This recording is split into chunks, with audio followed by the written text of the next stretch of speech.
Tito pala, si Tito Soto ay nakatakdang sampahan na ng kasong indirect contempt sa Korte Suprema. Pero bago yan, panoorin muna natin yung video.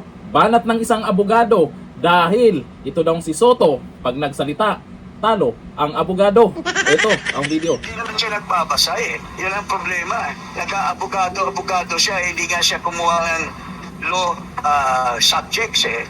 Pero kung magsalita, akala mo talo pa yung mga abogado eh. At kapag desisyonan ng Kamara at ipinasa nila sa Senado, ang sabi ng Senate President, forthwith at agad-agad ay sisimulan po yung impeachment proceedings naman kay Kasi Vice President. si Iskol Bukol, nagpakita na lang kanyang bias. Kaya galit na galit siya sa Korte Suprema. Dahil hinigpitan daw yung rules on impeachment. Mahirapan na daw mag-impeach. Hindi naman siya nagbabasa eh. Yan ang problema.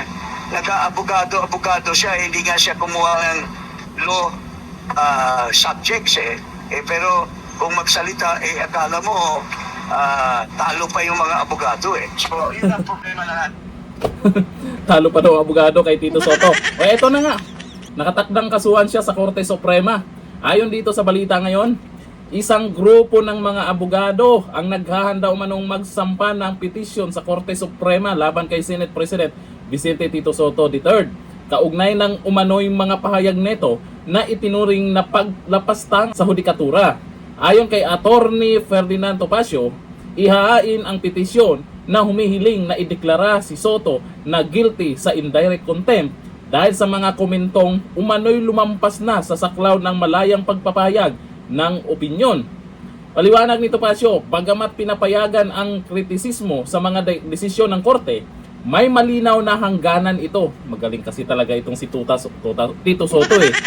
Lalo na kung nagmumula sa isang mataas na opisyal ng pamahalaan na inaasahang magtataguyod ng respeto sa mga institusyon ng Estado. Hindi nila matanggap yung desisyon ng korte, nag-iiyakan agad eh. Dagdag pa niya, ang anumang pahayag na maaring magpahina sa kredibilidad ng Korte Suprema ay may seryosong implikasyon sa tiwala ng publiko sa sistema ng ustisya. Sa ngayon, inaasahang ihahain ang petisyon sa mga susunod na araw habang patuloy na binabantayan ng publiko ang posibleng epekto nito sa relasyon ng legislatura at hudikatura. Tagam Soto. Sabagay baka hindi alam ni Soto na mali na yung ginagawa niya. Kasi ayon kay Atty. Paras, hindi nga daw nagbabasa. Talo pa ang mga abogado pag nagsasalita siya. Ay sabagay, feel na feel siya na siya yung leader dyan. O siya yung Senate President dyan. Kaya yung nagdesisyon yung Korte Suprema, halatang bias naman siya. Sabi nga ng iba, atat lang yan. Atat lang, ma-impeach si VP Sara. Masyado naman kasing halata yung mga pinagyayaw-yaw na dyan. Siya yung Senate President. Dapat hindi siya naglabas na mga ganyang pahayag. Halatang halata na atat lang ma-impeach si VP Sara. Yun ang tingin ng karamihan dahil sa pinagyayaw-yaw niya tungkol sa Korte Suprema. Ngayon, may mga abogado, ibig sabihin, hindi lang isa, marami pala sila. Nakakasuhan si Soto. Siyempre, itong korte, hindi baliwalain yan. Hindi basta-basta yung mga inilabas na binitawang salita ni Soto. Diyan sa korte, hindi lang naman isa yung nagdesisyon yan.